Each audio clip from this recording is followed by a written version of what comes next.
तो ये वाणी जो आपको दी जा रही है ये सारे विश्व में फैलेगी और सब पर प्रभाव डलेगा। चाहे कोई ना सुन रहा है, ना समझना चाहता है, घर में चले है और सदस्य नाम नहीं ले रखा, कुछ दिनों में देख लेना वह भी नाम लेंगे, क्योंकि उनके वो विष उतर जाएगा, जो पाप कर्मों का उनका धीरे धीरे कम होगा और वो फिर उनमें एकदम प्रेरणा बनेगी।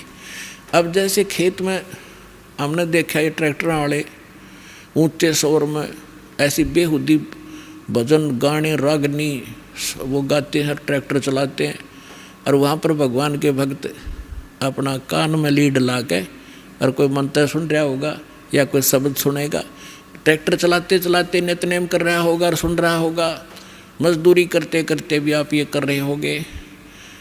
और ऐसे भक्त का बोया हुआ बीज भी जो भी आम समाज खावेगा उसको भी प्रभाव डालेगा। एक समय की बात है कि एक दो भक्त दो संत बने हुए थे, उन्हें चेले बना रखे थे। थोड़ा बहुत अध्यात्म ज्ञान इनको होता है तभी तो ये थोड़े बहुत आम समाज के अंदर पूजे हो जाते हैं।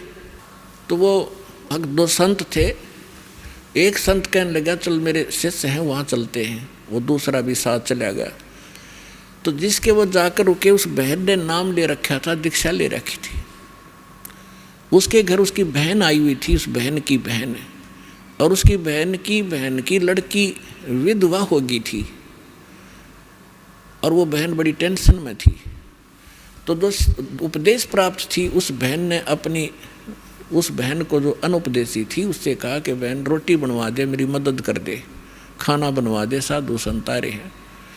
तो उस बहन ने वो खाना बना दिया जिसकी बेटी विधवा हो चुकी थी। उसी टेंशन में थी वह, क्या होगा मेरी बेटी का, छोटे छोटे बालक हैं, हाय भगवान के ऊपर कैसे गुजारा होगा, माता पिता को तो बड़ा टेंशन बनी रहती है।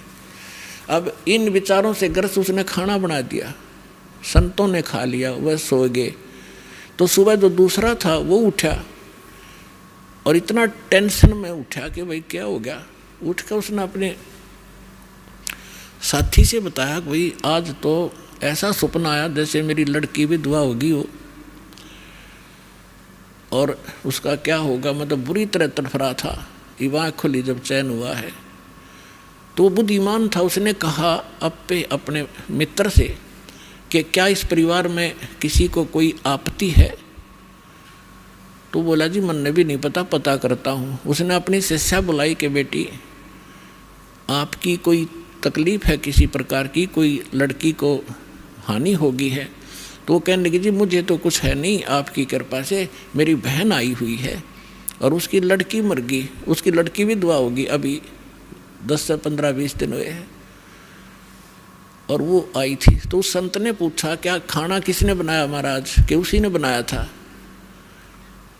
अपने आत्मा उस बहन के द्वारा बनाया गए भोजन में भी विचार प्रवेश हो गए और उस संत के ने खाया उस पर भी प्रभाव डाला उसने।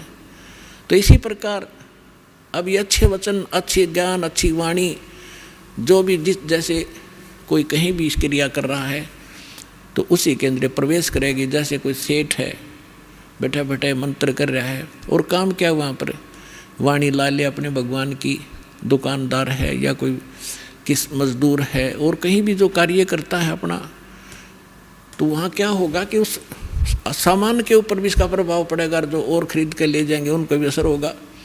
तो इस प्रकार हमारे जो सभी की आत्माओं पर पाप कर्मों का विष चढ़ने से मूर्छित पड़ी है या जागेगी और फिर भजन में लग गएगी।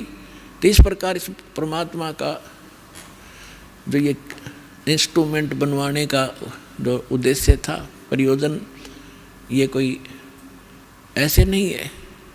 नहीं तो इसके अंदर सारी बकवास देखें, जब तक ये ज्ञान नहीं होता, कोई फिल्म देख रहा है, कोई और बकवास देख रहा है, कोई खेल देख रहा है, और अब ये ज्ञान होने के बाद कि ये बकवास छोड़ के इसमें भगवान देखो, परमात्मा का नाम सुनो, ज्ञान सुनेंगे, तो यही इंस्ट्रूमेंट जो दुरुपयोग करके हमारा जीवन नाश कर रहे थे ये हमारे जीवन को सफल करेंगे।